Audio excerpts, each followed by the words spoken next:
Hey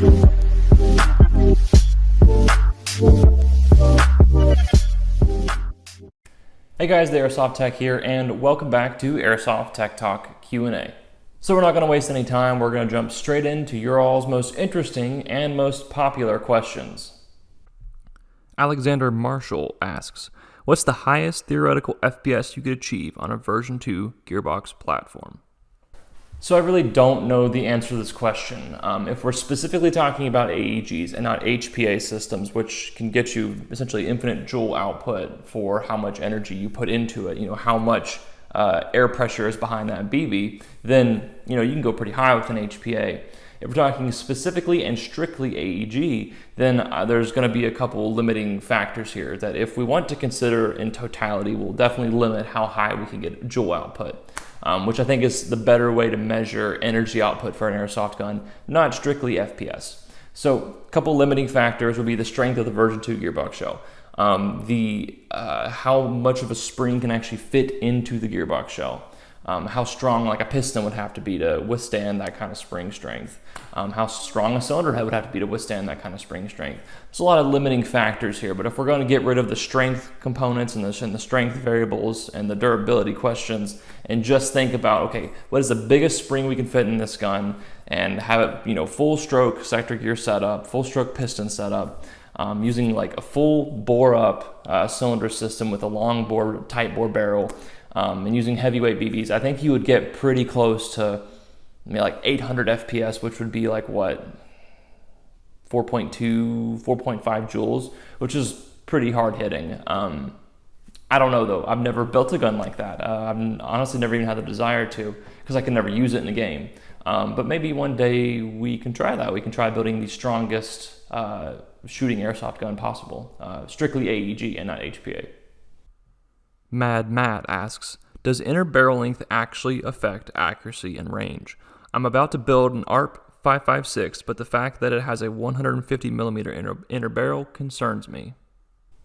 Now, barrel length does matter in airsoft, but not in the sense that people traditionally think. The traditional thought has been the longer the barrel, the tighter the bore, the better the accuracy, and that's just not true.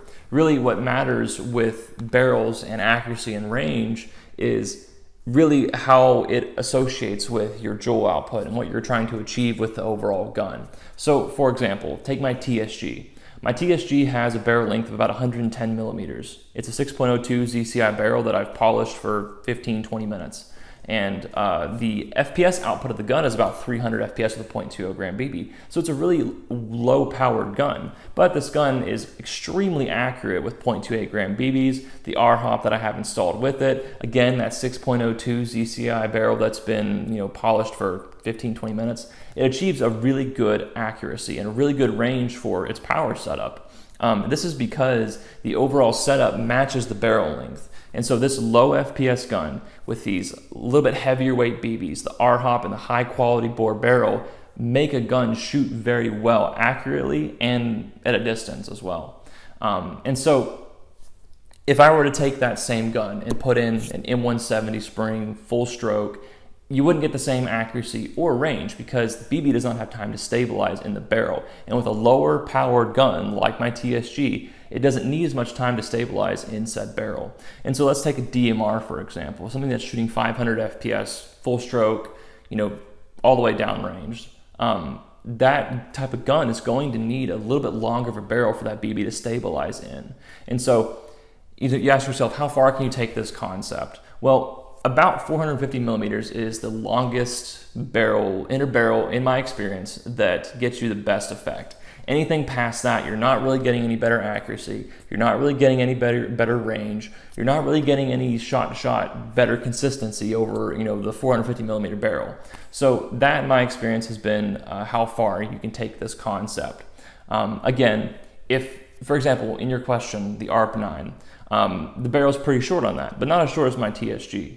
And my TSG gets great accuracy, great range. If you were to take this ARP9 and do a high-speed DSG build on it, I'm certain that with a high-quality inner barrel and with a really well-installed RHOP and an appropriate jeweled setup to match your barrel, you'd get really awesome range, you'd get really awesome accuracy, and overall you'd be very satisfied. So, long story short, inner barrel length does matter, but it really matters in the bigger picture of how the gun is performing joule output wise and how hard it's hitting. So that's the answer to that question. Leonardo Bales asks, what is your stance on painting your airsoft guns? I absolutely hate painting airsoft guns. So this is my King Arms Blazer. I have not used it in many, many years. As you guys know, I'm not much into the spring airsoft sniper rifle part of airsoft. But anyway, I don't like painting guns. I think that when you paint a gun, especially like a camo color, first of all, if you're going to paint a gun, you have to do a very good job at it, like this here, where you take the whole thing apart and you paint certain parts of it, and you make it look really nice. You do multiple layers, you do a prime coat, you sand smooth edges down or smooth surfaces down, and go from there. So if you're going to paint, do that, do a good job. But also, the reason why I hate painting is because it pretty much ruins any resale value that the airsoft gun has. And so paint jobs are highly personal. Not everybody likes the same paint job. So if you're going to paint your gun, do it well, like I just described, and never plan on selling it for anywhere near its original value. So there you have it. Some people like painting their guns. I don't. I try to avoid it. I like my guns just like that. Jason Krasnogorov asks, how do you prevent your piston from stripping in DSG builds? The answer is very simple. Perfect angle of engagement is the best place to start. Second, always epoxy or use a very firm glue to hold the steel rack down in the piston. Don't just throw the steel rack in after correcting angle of engagement and expect it to be totally fine. Another thing too is make sure the weight of said piston isn't any more than it needs to be. So adding weight to your piston adds stress to the pickup tooth. So if you take all that into effect, appropriate AOE, appropriate rack securing on your piston with glue or epoxy, and then in addition to that, making sure the weight of the piston isn't any more than what it needs to be to achieve your goals. Now, if you're asking how heavy should my piston be, I don't go over 30 grams. I know some people that do, but those people tend to strip pistons more often than I do.